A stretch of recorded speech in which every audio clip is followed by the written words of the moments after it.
Salutare tuturor! Acest păr are doar 4 ani de zile și, după cum se observă, este încărcat de formațiuni de rod. Dar, dacă risc să-l tai fără să-i acord atenția cuvenită, pot ajunge în situația în care coroana formată în acești 4 ani să o stric și, în egală măsură, să pierd formațiunile de rod și să dureze alți ani, 1 an, 2, 3, poate, timp în care să se refacă aceste formațiuni de rod. Vă voi arăta astăzi exact ce trebuie tăiat și ce trebuie lăsat. Până la sfârșitul filmului, vă voi arăta cum îi consolidez coroana, astfel încât să am un pom viguros care să poată să susțină fructe mari, frumoase, și, în egală măsură, vă voi arăta o tehnică de tăiere care să-mi permită să normez rodul încă de pe acum, deci fără eliminarea burselor de rod și a țepușelor. După cum observăm, părul este pornit în coroană sub formă de ax central cu șarpante pe niveluri. La acest moment avem mai multe șarpante, unele care vor rămâne, altele care trebuie eliminate. Între palierele de șarpantă trebuie să am o distanță de aproximativ 60-80 de centimetri. După cum vedeți, palma mea are 20 de centimetri, ar trebui pe aici să-mi păstrez al doilea palier de șarpante și al treilea să-l am aici sus. De asemenea, o regulă foarte importantă la șarpante este să le conduc într-un unghi de aproximativ 45-60 de grade, deschidere față de axul central, astfel încât soarele să împătrundă în interiorul pomului către ax și să vadă aceste formațiuni de rod. Primul lucru pe care îl fac este să analizez șarpantele și să văd ce îmi elimin. După care voi trece la regula celor 3 litere mari. Adică voi elimina regula celor 3 litere mari, adică U, B, F. Voi elimina ramurile uscate, bolnave și cele care se freacă sau sunt frânte. După care, până la sfârșit, vom vedea cum normez rodul încă din această fază a părului. Fiecare pom are formațiunile lui proprii de rod. Mărul și părul au cam aceleași formațiuni de rod. Adică avem țepușe și burse de rod.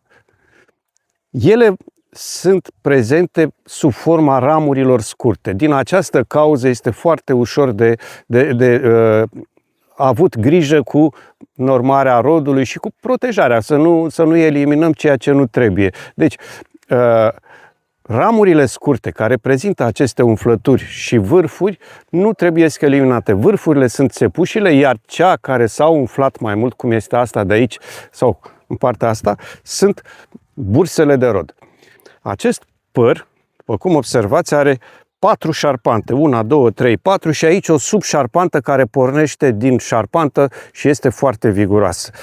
Ideal ar fi ca șarpantele să îndeplinească 2 condiții. Să aibă o deschidere cât mai mare față de ax, lucru care îl voi controla din eliminarea la un mugure avantajos a lăstarului care pornește din șarpantă și, în egală măsură, a doua condiție pentru o șarpantă este să fie dispuse oarecum la aceeași distanță față de axul, pe axul pomului, una față de cealaltă, adică să fie distanța egală între cele 3 șarpante. Dacă observăm bine, o să păstrez cele 2 șarpante de aici și pe cealaltă de aici. Sunt și mai viguroase și îmi sunt orientate bine.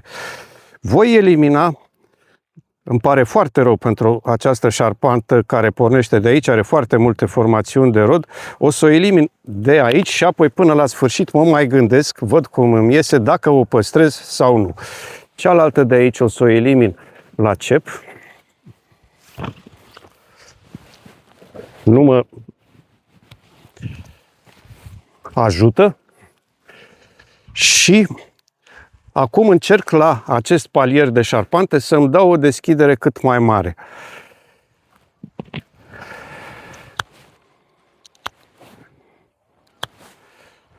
Îmi aleg un mugur care pornește cu orientare exterioară, mai jos, ca să permit să se fortifice vârful acesta de șarpantă și fac o tăietură oblică la 1 cm deasupra mugurului. Voi trece la cealaltă șarpantă din stânga mea. După cum observăm aici, am o prelungire care mă avantajează, îmi dă deschidere mare pentru coroană. Cu părere de rău, avem formațiuni de rod aici. O să o păstrez pe asta de deasupra și elimin așa.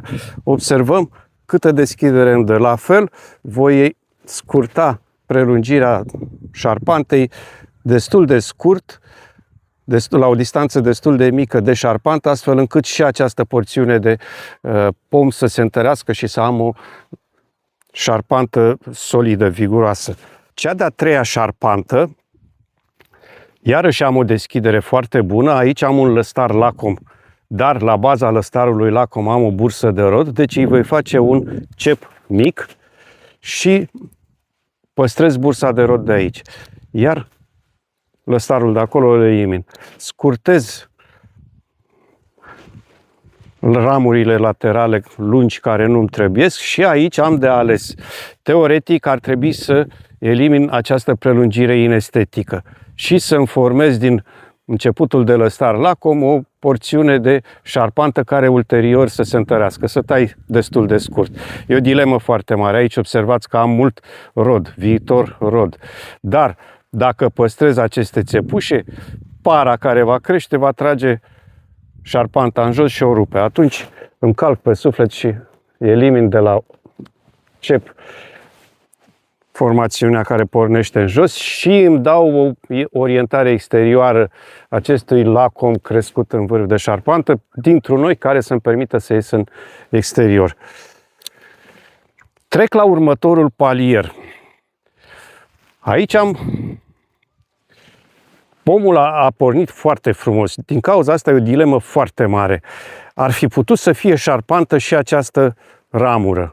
Este plină de rod, este foarte frumoasă, dar nu mi-asigură aerisirea pomului și atunci, cu părere foarte mare de rău, o să o elimin. Am aici bursă de rod, aici țepuși, burse, foarte multe, păcat de ea, dar o elimin.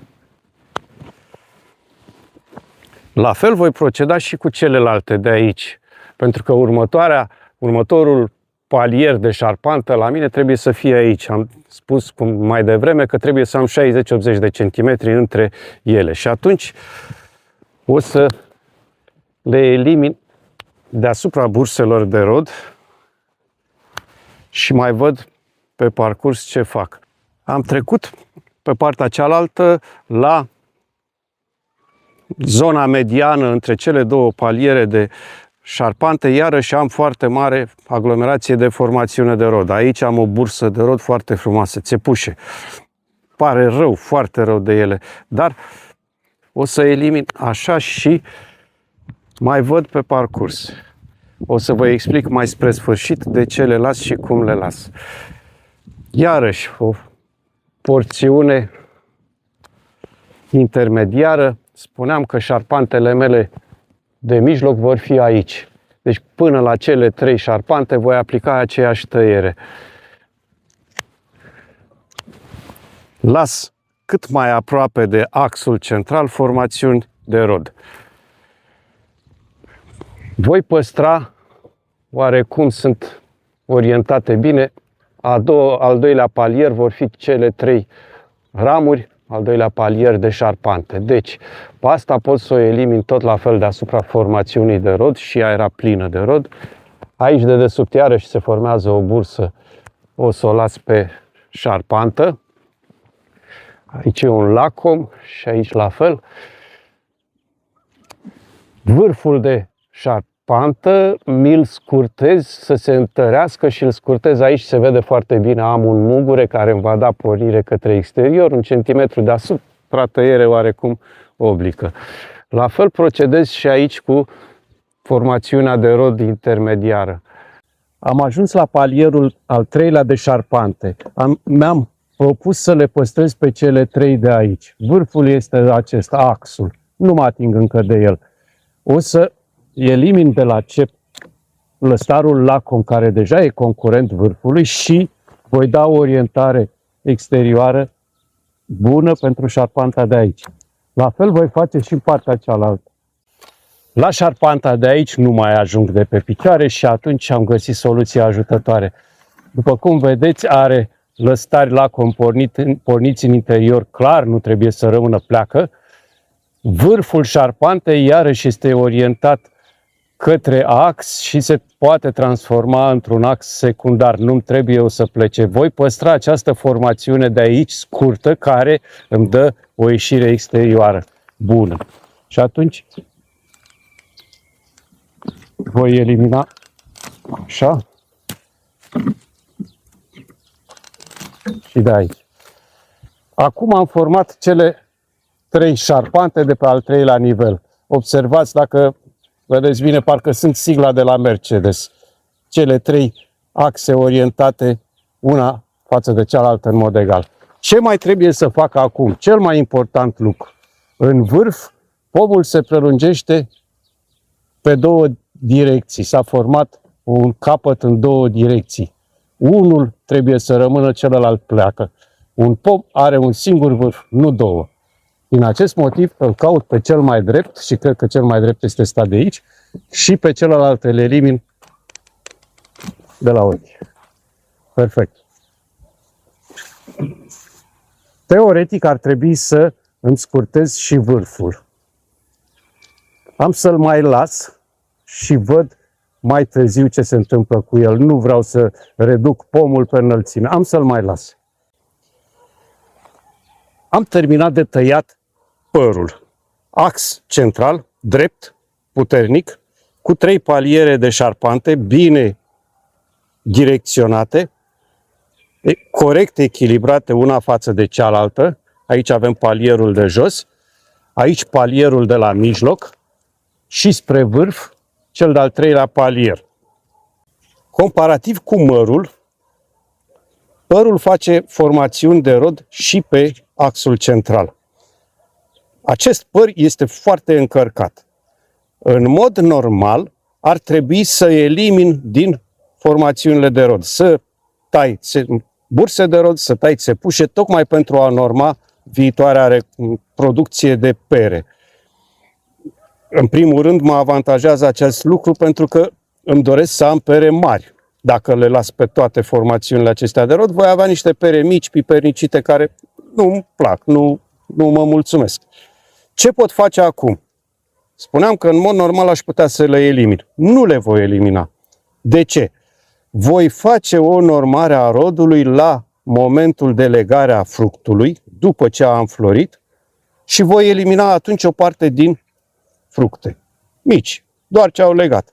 Mai târziu voi mai face iarăși o normare a pomului, a rodului la pom, la păr, și voi mai elimina o parte din rod, o parte din perele mici. Care este explicația? Care este logica? Dacă elimin acum formațiunile de rod, părului îi vor mai trebui 1 an, 2, poate 3 să le refacă. Dacă elimin doar fructele, formațiunile de rod rămân. Și la anul, când pomul va fi mai viguros, mai puternic și va putea să ducă un rod mai bogat, eu o să le am. În acest fel, vă spuneam că asigurăm și schelet puternic și formațiuni de rod la acest păr. Dacă și dumneavoastră aveți opinii, păreri despre cum ar trebui tăiat un astfel de pom, sau ați întâmpinat păr cu astfel de probleme, sau, eu știu, probleme specifice la dumneavoastră, vă rog să-mi spuneți.